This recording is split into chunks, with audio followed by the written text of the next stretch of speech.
But as D.C.'s leaders struggle to get the crisis under control, one Democratic councilman is now calling for military intervention. There's a spirit of anarchy and lawlessness rampant through our communities. I've never seen this onslaught of violence portrayed on our women and our kids. And enough is enough. Enough is enough. We are clearly in a war zone. So I have spoken with the D.C. National Guard. And while I have to have more conversations with the chief of police, which I have today, and the mayor and my colleagues, we have a long way to get there. We just know that police alone is not getting it done. We're simply asking our federal partners for help and presence in our community because we know that officers who have a handgun can combat 3 people with AR-15s and AK-47s shooting down the street.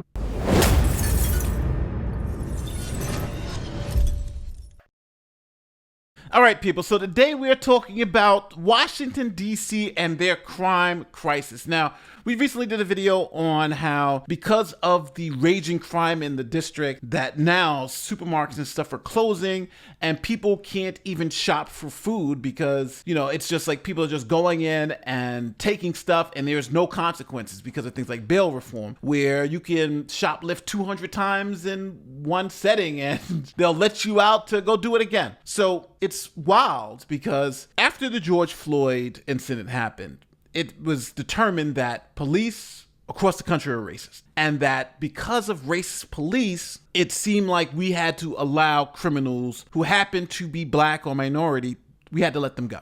And we had to adjust all policing to say, we don't care about crime in certain areas because if we have police go stop them, inherently that's racist.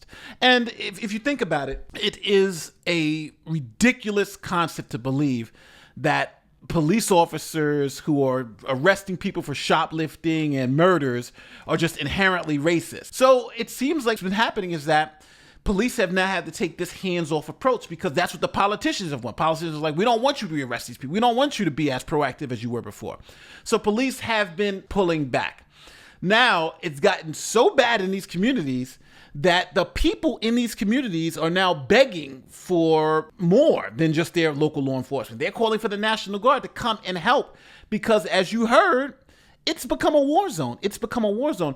And I also think it's interesting that the Democrats who've been pushing this identity of politics with law enforcement are the ones suffering the most because of this issue, right? New York, for instance, San Francisco, Washington, D.C. These were the places where these extreme views on defund the police and police are all racist. This is what was going on there. And the people who they thought they were helping were the people in these low and impoverished communities are the ones who are most affected by these policies because now the criminals are saying, well, hey, there's so much opportunity here to go do a smash and grab, to go do this, to go do this, and we're not being held accountable because it's racist to do so.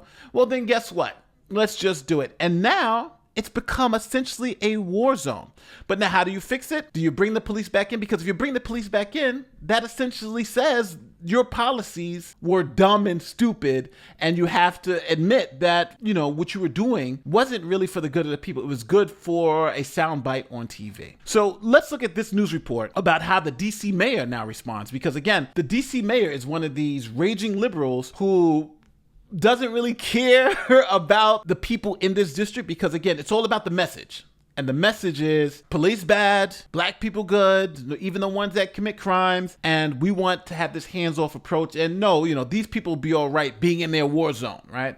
So let's see what the DC mayor says. Muriel Bowser is making her first public appearance since Ward 8 Councilmember Trayon White called on the mayor to request the National Guard to address the city's violence. Let's get right over to Fox 5's Stephanie Ramirez, who asked the mayor about that request. Stephanie?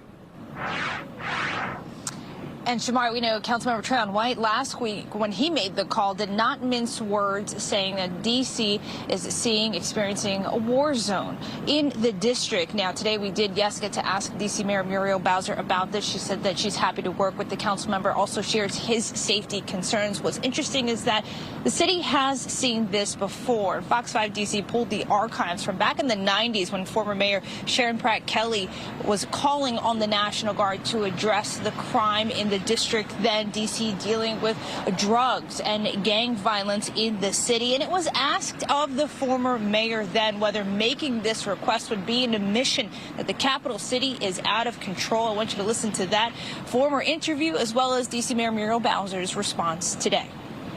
Well, I don't think it should be interpreted that way. I think we should.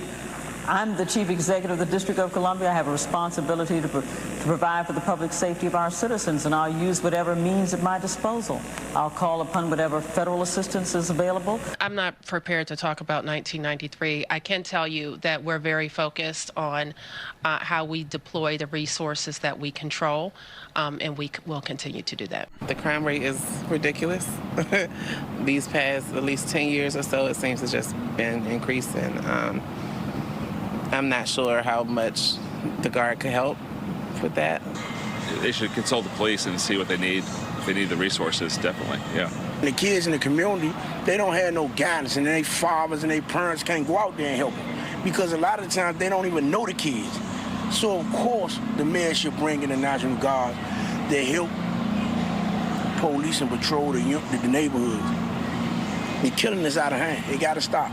Okay, so the mayor is saying, well, we got resources, we'll redeploy resources, even knowing that the people in that community, the councilmen, the residents, are saying this is out of control and we need more help. And I think, to show you how ridiculous some of this stuff is. Now, Biden did reject this policy that because DC wanted to reform their criminal code to essentially make it a free-for-all.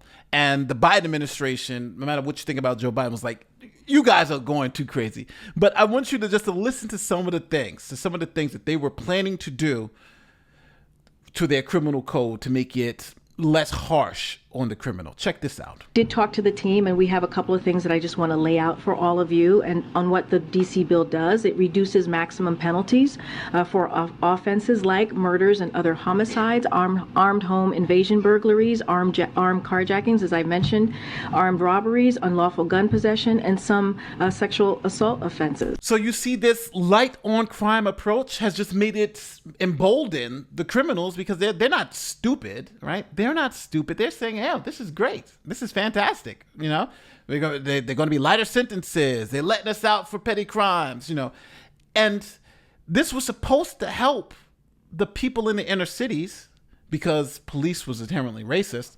But now it had the backlash of actually making it worse for the people it was trying to help. So, hopefully the good people at DC will get, some relief. But right now, until they stop voting Democrats and start voting in some people who made some common sense, like let's stop this crime, it seems like they're still going to have to deal with it. But let me know how you feel in the comments section. My name is Nate the Lawyer, and I'll see you next time. Peace.